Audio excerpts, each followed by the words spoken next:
असीम गोयल ने केजरीवाल को आड़े हाथों लेते हुए कहा कि अगर केजरीवाल सच्चे होते तो ईडी के पहले नोटिस पर ही पेश हो जाते। ईडी ने केजरीवाल को कई नोटिस दिए लेकिन ये पेश नहीं हुए। असीम गोयल ने कहा कि केजरीवाल अपनी बेगुनाही के सबूत जुटाएं और अपनी बेगुनाही साबित करें। केजरीवाल पर गंभीर आरोप लगाते हुए राज्य मंत्री असीम गोयल ने कहा कि ये अपने वोट बैंक को बचाने के लिए देश की सुरक्षा को भी गिरवी रख सकते हैं। असीम गोयल ने कहा कि अगर केजरीवाल फर्जीवाल नहीं है तो कोर्ट में अपनी बेगुनाही साबित करें। असीम गोयल ने कहा कि इस समय केजरीवाल को राम नाम जपना चाहिए। 10 कम से कम नोटिस। मैं तो मानता हूं कि अगर जो आदमी सच्चा होता पहले नोटिस पे जाके कहता कि भैया ये मेरे फैक्ट्स हैं और ये मैं खड़ा हूं, अगर मेरे में कोई कमी नजर आती है तो पहले दिन से न डरते। 10 नोटिस, एक एजेंसी के 10 नोटिस जाना, और कोई ईडी के पास अगर कोई सबूत होगा तो माने कोर्ट में ईडी को प्रूव करना पड़ेगा। कोई बिना सबूत के या कोई गलत अगर इलीगल से उठाया भी है तो ईडी को भी पता है कि हमारे ऊपर भी कार्रवाई हो सकती है। केजरीवाल जी अपनी बेगुनाही के सबूत जुटाएं, अपनी बेगुनाही साबित करें। भारतीय जनता पार्टी ने कभी ना बदले की राजनीति की है, ना भारतीय जनता पार्टी इस चीज में विश्वास रखती है। हाँ, केजरीवाल जी के पास जितने तरीके की चालें हैं अपने वोट बैंक को सुरक्षित रखने के लिए, केजरीवाल साहब देश की सुरक्षा को भी गिरवी रख सकते हैं और ये प्रूफ उन्होंने दिया है, प्रूव कर दिया उन्होंने। पहले सर्जिकल स्ट्राइक हुई, उसका प्रूफ मांगा। जिस राम को लेके वो काल्पनिक पात्र बताते थे, बाद में कहने लगे जब राम मंदिर बना कि मेरी नानी कहती थी कि राम होना चाहिए, और आज वो राम राम का नाम कहते हैं। कितनी अपनी बात से पलटते हैं। और अगर केजरीवाल साहब फर्जीवाल साबित होते हैं तो भी कोई चिंता नहीं है, उनको जाना ही पड़ेगा जो कर्म किए होंगे। और अगर वो फर्जीवाल नहीं है तो कोर्ट के अंदर माने कोर्ट में उनकी बेगुनाही साबित होगी तो भी उनको कोई चिंता करने की जरूरत नहीं है। यानी अब केजरीवाल साहब, मुझे लगता है इस राम को काल्पनिक बताते थे, अब उसका नाम लेने का समय केजरीवाल साहब का आ गया है। जपे प्रभु की तरफ अपना ध्यान लगाए, मन शांत होगा।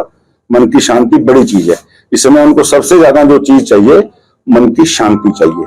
सत्ता तो आती जाती रहती है लेकिन मन की शांति मेरा मानना है उनको चाहिए, और प्रभु राम के चरणों में ध्यान लगाएं, प्रभु निश्चित रूप से उनके ऊपर कृपा। अरविंद केजरीवाल की गिरफ्तारी पर राहुल गांधी ने भी सवाल खड़े किए हैं, जिसे लेकर राज्य मंत्री असीम गोयल ने राहुल गांधी को भी आड़े हाथों लेते हुए तीखा जुबानी हमला बोला है। असीम गोयल ने कहा कि आज राहुल गांधी से अगर ईडी गठबंधन के घटते दलों के नाम पूछ लिए जाएं तो वो नहीं बता पाएंगे। असीम गोयल ने कहा कि राहुल गांधी को जो स्क्रिप्ट लिख कर दी जाती है वो सिर्फ बोलते हैं और कई बार वो कहना कुछ और चाहते हैं और बोलते कुछ और है। राज्य मंत्री असीम गोयल ने राहुल गांधी को नसीहत दी है कि वो छोटा भीम किरदार जैसी बातें करना बंद करें। राहुल गांधी साहब से आप रैंडमली एक बार ये पूछ लीजिए कि इंडी गठबंधन में जितने घटक दल हैं उनके नाम क्या हैं। वो 3 के बाद 4 के बाद उंगली पे गिन नहीं पाएंगे। राहुल बाबा, जो बाबा हम यहाँ 2 तरीके से कहते हैं। एक जो उम्र से ज्यादा हो जाए, तजर्बे से ज्यादा हो, उसको बाबा बोलते हैं, और जो बिल्कुल छोटा हो उसको बाबा बोलते हैं। राहुल बाबा अभी बचपन से बाहर नहीं निकले हैं, और राजनीति, भारत की राजनीति सीखना, भारत के संस्कार को समझना, भारत को समझना, राहुल बाबा जब छोटे वाले बाबा हैं उस नाते समझ नहीं आएगा। जब अपने आप को थोड़ा ओपन माइंड से भारत को समझने की कोशिश करें। हर चीज में एक स्क्रिप्ट लिख के उनको दे दी जाती है, उनको खुद नहीं पता मुझे बोलना क्या है। प्रेस कॉन्फ्रेंस में उनको लिख के दिया जाता है। आप एक नहीं 20 वीडियो आपको मिलेंगे, कहना कुछ चाहते हैं, बोल कुछ जाते हैं, लुकिंग लंदन टॉकिंग टोक्यो।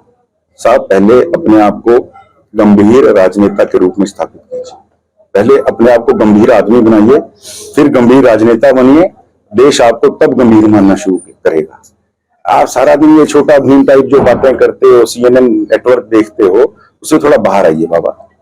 अपने आसपास से जुड़े ऐसे ही अपडेट्स पाने के लिए देखते रहिए अंबाला ब्रेकिंग न्यूज। हमें फेसबुक पर लाइक करें, यूट्यूब पर सब्सक्राइब करें और अपने एप्पल और एंड्रॉयड मोबाइल फोन के प्ले स्टोर से हमारी app Ambala breaking news download करें।